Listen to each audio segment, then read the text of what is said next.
Hello दोस्तों। कैसे हो आप लोग? आई थिंक सब बढ़िया और मज़े में होंगे। चलिए आज सुनते हैं कहानी, मज़ेदार और प्रेरणादायक। सुनिए और मज़े लीजिए। और हाँ, चैनल में नए हैं तो सब्सक्राइब जरूर से कर लीजिएगा। रैंग मी भान पंचतंत्र की कहानी इन हिंदी। एक बार की बात है। एक जंगल में पक्षियों के राजा गरुड़ थे, लेकिन जंगलवासी गरुड़ से असंतुष्ट थे। एक दिन मोर की अध्यक्षता में सभा हुई।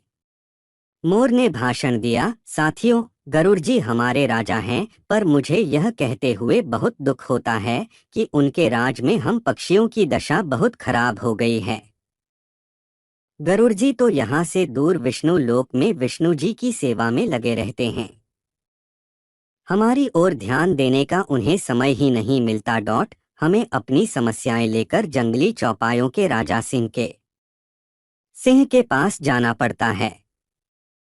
हमारी गिनती न 3 में रह गई है और न 13 में।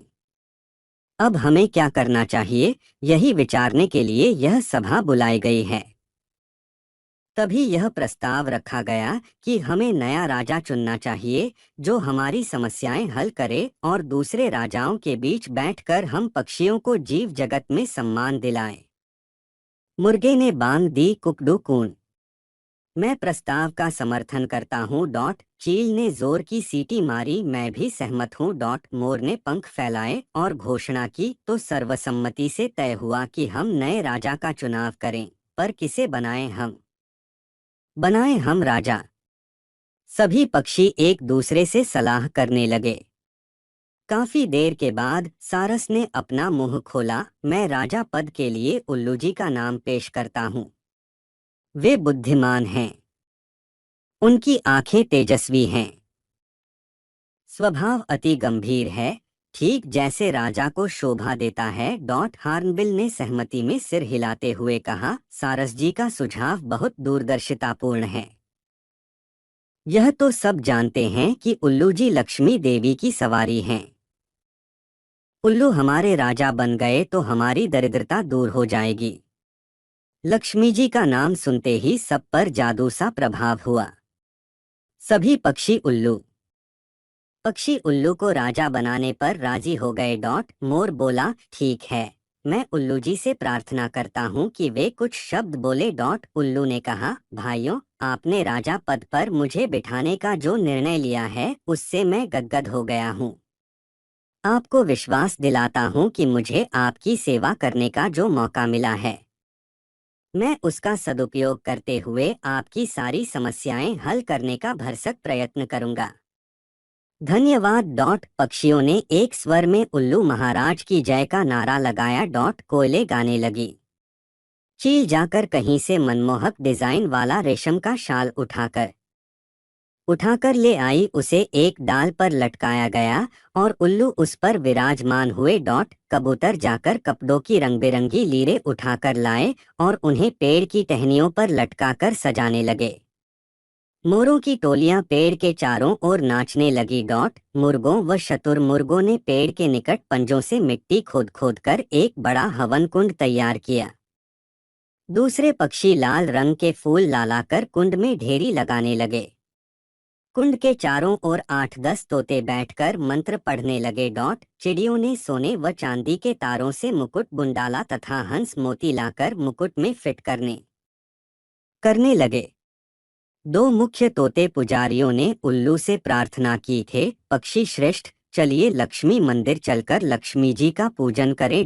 राजा उल्लू तोते पंडितों के साथ लक्ष्मी मंदिर की ओर उड़ चले। उनके जाने के कुछ क्षण पश्चात ही वहां कौआ आया। चारों ओर जश्न का माहौल देखकर वह चौंका। उसने पूछा, भाई, यहाँ किस उत्सव की तैयारी हो रही है? पक्षियों ने उसे उल्लू के राजा बनने की बात बताई। कौआ चीखा, मुझे सभा में क्यों नहीं बुलाया गया? क्या मैं पक्षी नहीं? मोर ने उत्तर दिया, यह जंगली पक्षियों की सभा है। तुम तो अब अधिकतर कस्बों व शहरों में रहने लगे हो, तुम्हारा हमसे क्या वास्ता? कौआ उल्लू के राजा बनने की बात सुनकर जल भुन गया था। वह सिर पटकने लगा और कांका करने लगा, अरे, तुम्हारा दिमाग खराब हो गया है। जो उल्लू को राजा बनाने लगे वह चूहे खाकर जीता है, और यह मत भूलो कि उल्लू केवल रात को बाहर निकलता है। अपनी समस्याएं और फरियाद लेकर किसके पास जाओगे? दिन को तो वह मिलेगा नहीं। कौए की बातों का पक्षियों पर असर होने लगा। वे आपस में कानाफूसी करने लगे कि शायद उल्लू को राजा बनाने का निर्णय कर उन्होंने गलती की है। सारे पक्षी वहां से खिसकने लगे। जब उल्लू लक्ष्मी पूजन कर तोतों के साथ लौटा तो सारा राज्याभिषेक स्थल सूना पड़ा था। उल्लू ने पूछा, सब कहाँ गए? उल्लू की सेविका खंडरिच पेड़ पर से बोली, कौआ आकर सबको उल्टी पट्टी पढ़ा गया। सब चले गए। अब कोई राज्याभिषेक नहीं होगा। उल्लू चोंच पीस कर रह गया। राजा बनने का सपना चूर चूर हो गया। तब से उल्लू कौओं का बैरी बन गया और देखते ही उस पर झपटता है। सीखा, कुछ लोगों को दूसरों के रंग में भंग डालने की आदत होती है और वे उम्र भर की दुश्मनी मोल ले बैठते।